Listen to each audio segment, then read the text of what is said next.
just discovered NASA's horrifying secret. I'm the last surviving member of the Kronos project, a top-secret NASA mission to search space for extraterrestrial life. I was always excited to find out whether aliens were real, but after a horrifying discovery, I'm convinced NASA is trying to kill me.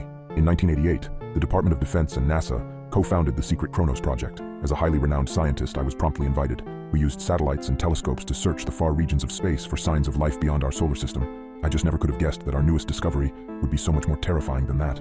In 2004, a signal was detected from the Boots Void, which is a massive area of nothingness in space, far bigger than anything you can imagine. And when I say there is nothing, I really mean nothing.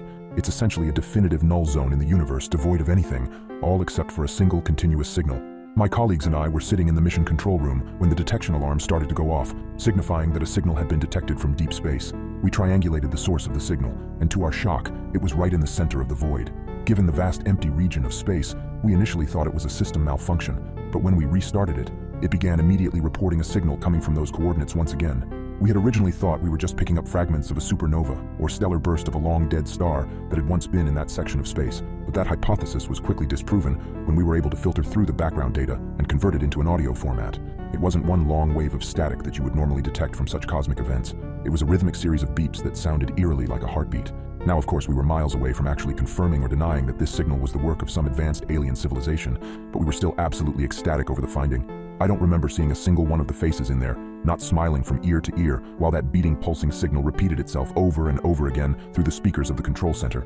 We followed the proper procedures and contacted our administrators and awaited further instructions as we aimed every satellite and listening device we had at our disposal at those coordinates. I remember feeling like a kid on Christmas Eve as I was driving home that night, so impossibly eager to see what the next day would bring.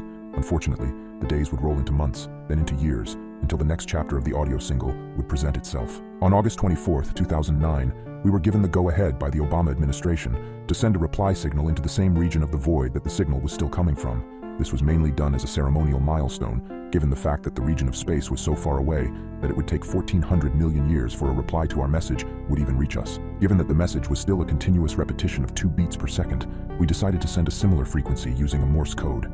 That night at around 3 a.m., I received a call from my boss concerning the signal.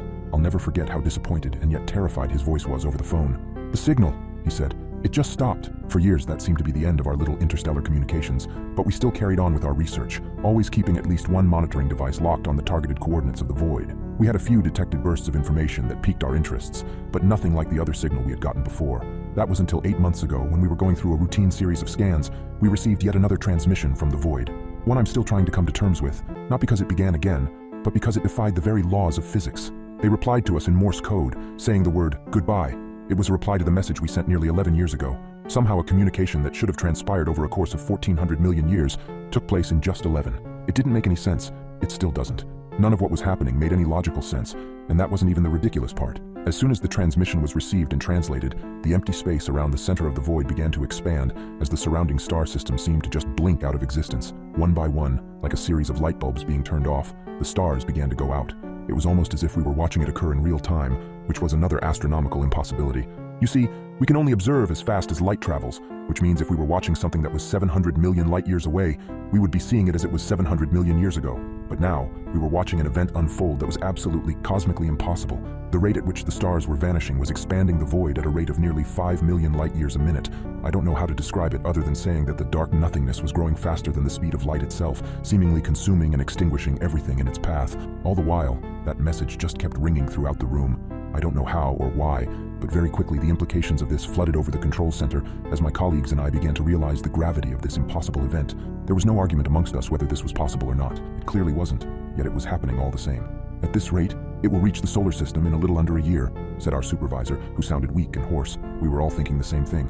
In a little under 360 days, this cosmic expanse would reach our very own Earth. We of course didn't know what would happen when it did, but in astronomy, you always think of the worst. If the sun was somehow extinguished by the void, as all the surrounding stars were, it would take a little under a year for the Earth to become an uninhabitable wasteland. That was, of course, even if the planet wasn't completely consumed and absorbed into nothingness as well. Soon, everyone began to understand the severity of the situation and dashed out of the room. Just as a few others were making their way towards the exit, it suddenly dawned on me as well. The message, it must have been telling us, and everything else in its path, goodbye. Whatever was in the void was coming for us, coming for everything. At the time, we really weren't thinking of the consequences of our actions. We weren't focused on the repercussions of suddenly jumping ship from a top-secret government program. The only thing racing in our mind was the sweeping wall of nothingness hurtling towards us faster than the speed of light. I went straight home and drowned myself in a bottle, hoping to wake up the next morning to realize everything was just some crazy dream. I wouldn't be so lucky, of course. That night at about 1 a.m., I was awoken by my phone.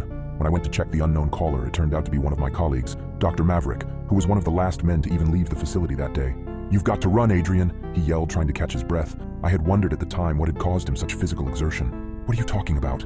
I asked, as my head pounded with a throbbing migraine. "They're scrubbing the project, cleaning house. Don't you know what that means? They're coming after us." That first sentence was all I needed to sober up. If what he said was true, then word had gotten up the chain of command, and they had now come to knowledge about both the discovery and its implications, as well as the science team's reaction to said implications. If they were scrubbing the project, then we would be the first to be cleaned up.